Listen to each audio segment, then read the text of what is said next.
बिस्मिल्लाहिर्रहमानिर्रहीम। अस्सलामुअलैकुम। आज जो रेसिपी मैं आपके साथ शेयर करने जा रही हूँ वो है चना दाल गोश्त की रेसिपी, और ये बहुत यमी चना दाल गोश्त बनता है और बहुत कम मसालों से बनेगा। चना दाल गोश्त तो हर कोई बनाता है, लेकिन आप इसको इस तरीके से ट्राई कीजिए, कम मसालों में बनाइए और मेरी रेसिपी पसंद आने पर अपने फ्रेंड्स और फैमिली के साथ शेयर कीजिए और मेरे चैनल को कीजिए सब्सक्राइब। चैनल को सब्सक्राइब करने के लिए क्लिक कीजिए सब्सक्राइब के बटन पे। उसके बाद बेल के आइकन पे क्लिक करना ना भूलिए। ये होगा कि जैसे ही मैं कोई न्यू वीडियो अपलोड करूँगी तो आपको फ़ौरन उसकी नोटिफिकेशन आ जाएगी। अगर आप मुझे फेसबुक या इंस्टा पे फॉलो करना चाहते हैं तो उसके पेजेस के लिंक आपको डिस्क्रिप्शन बॉक्स में मिलेगी। चना दाल के कंप्लीट इंग्रेडिएंट्स की लिस्ट भी आपको डिस्क्रिप्शन बॉक्स में मिलेगी। तो चलाएं देखते हैं कैसे बनाएंगे चना दाल गोश्त। चने की दाल गोश्त बनाने के लिए हमें जो इंग्रेडिएंट्स की ज़रूरत है उसमें यहाँ पे सबसे पहले मेरे पास आधा किलो हड्डी वाला गोश्त है। हड्डी वाला गोश्त लेना आपको बहुत ज़रूरी है, उससे बहुत अच्छा इसका फ्लेवर आता है।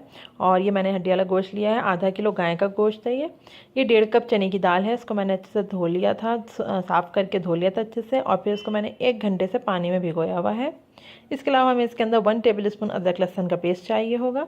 एक मैंने मीडियम साइज़ का टमाटर लिया है, उसको मैंने इस तरह रफली चॉप्ड कर लिया है। मीडियम साइज़ टमाटर है।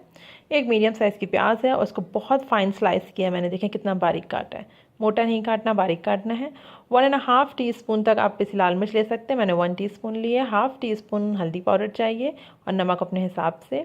गरम मसाला में हमें जो है वो गोल मिर्च चाहिए होगी, जो कि 8 से 10 ले लें। 4 छोटी इलायची और 3 दालचीनी के टुकड़े। 2 टेबल स्पून अदरक चाहिए हमें, बहुत फाइन इस तरह कटी हुई लंबी। और 6 से 8 हरी मिर्चें चाहिए। 1/4 कप इसमें हमें हरा धनिया चाहिए होगा। ऑयल में इसके अंदर लूँगी हाफ कप मुझे इसके अंदर ऑयल चाहिए। जिसमें 1/4 कप स्टार्ट में यूज़ करूँगी और 1/4 कप एंड में तड़के में। अभी मैंने जो है कुकर ले लिया है। कुकर के अंदर मैंने जो है 1/4 कप ऑयल गरम कर लिया। अब ऑयल गरम हो गया है तो जितने हमारे पास खड़े गरम मसाले थे वो सब मैंने डाल दिए इसके अंदर। अभी गरम मसालों की खुशबू जब आने लगेगी तो बस हम इसके अंदर प्याज डाल देंगे। अभी खुशबू आने लगी है तो मैं इसके अंदर प्याज डालूंगी। और प्याज देख लें आप कितनी बारीक कटी हुई, देखें कितनी बारीक, इसी तरह आपको बारीक काटनी है।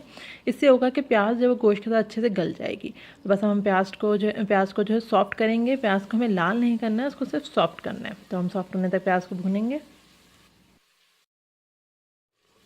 प्याज हमारे पास सॉफ्ट होने लगी है तो ये मैं आपको दिखाती हूँ। देखें इस तरीके से प्याज हमारे पास देखें कितनी सॉफ्ट हो गई है, ट्रांसल्यूसेंट सी हो गई है। तो बस अब इसके अंदर मैं गोश्त डालूंगी। गोश्त मैंने आपको बताया जैसे कि हड्डी वाले लेना है आपको, रूखा गोश्त नहीं लेना है। हड्डी वाले गोश्त का ही टेस्ट आता है। तो सबसे पहले मैं इसमें हड्डियाँ डाल लूँगी, क्योंकि हड्डी मेरे पास ज़रा बड़े साइज़ की है। उसके बाद मैं इसमें गोश्त डाल दूँगी। गोश्त मेरे पास जो है वो छोटी बोटी हैं।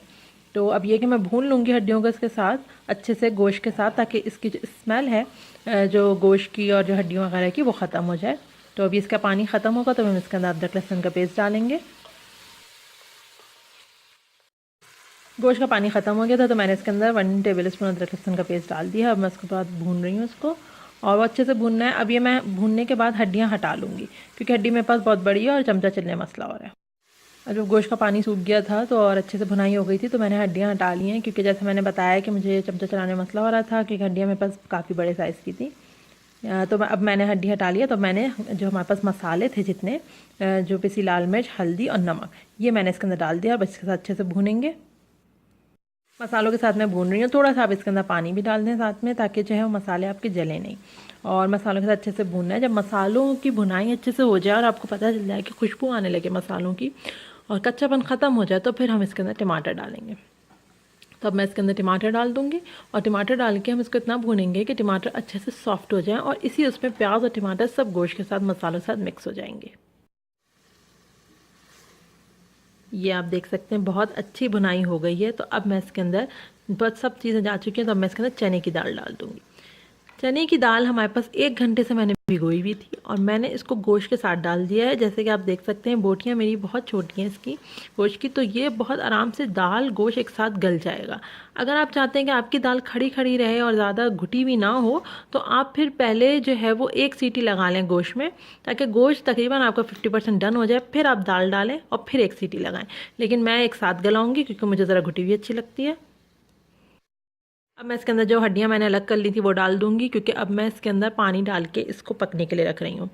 तो जैसे मैंने आपको पहले ही बताया कि गोश्त मेरे पास बोटियाँ छोटी हैं तो ईज़िली जो है वो दाल के साथ अच्छे से गल जाएंगी।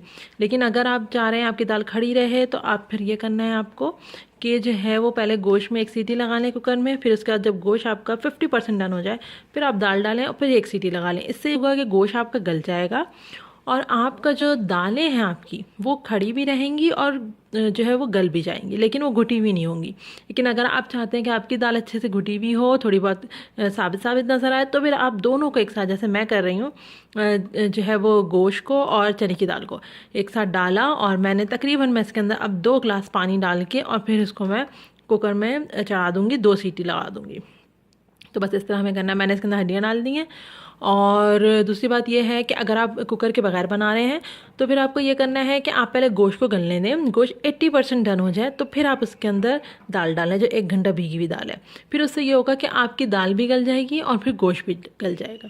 तो इस तरह आपको करना है। अब मैंने इसके अंदर 2 गिलास पूरा पानी जा चुका है, हड्डियाँ भी डाल दी हैं, दाल भी जा चुकी है। अब मैं इसको पकने रख दूँगी। ये मैंने कुकर का ढकना जो है वो रख दिया है और अब मैं इसको तकरीबन समझें 15 मिनट लगेंगे इसको पकने में। और या तो आप ऐसे देखें तो 2 सीटी लगेगी और जब हो जाएगा तो फिर हम इसको खोलते हैं। 2 सीटी तक हम इसको पकाएंगे। तकरीबन 20 मिनट तक मैंने इसको पकने दिया और फिर उसके बाद मैंने जो है वो मीडियम फ्लेम पे पक रहा था। उसके बाद मैंने चूल्हा बंद कर दिया और अब जब ये ठंडा हो जाएगा तो फिर मैं कुकर खोलती हूँ, फिर आपको दिखाती हूँ कि किस कंडीशन में हमारे पास गोश्त और दालें हैं।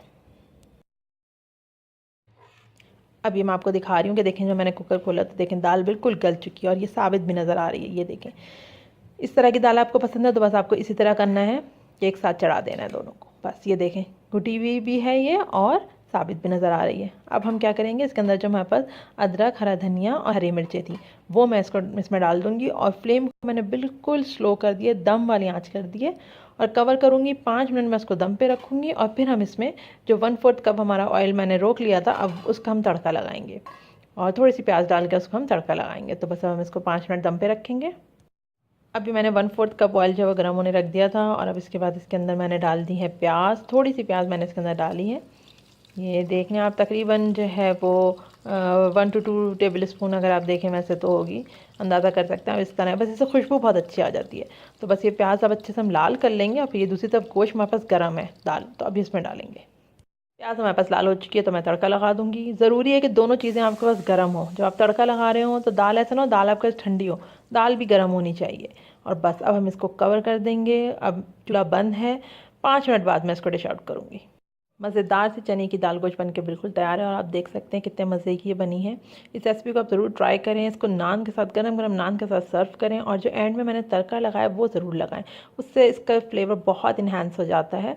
और इसी तरीके से दाल को आप बनाएं और जब आपको सर्व करना हो तो गर्म करें और उससे पहले, सर्व करने से पहले आप तड़का लगा के सर्व करें। बहुत मज़े की आपको लगेगी। तो ज़रूर इस रेसिपी को अपने फ्रेंड्स और फैमिली के साथ शेयर करें, हमें लाइक करें, हमें सब्सक्राइब करें। अल्लाह हाफ़िज़।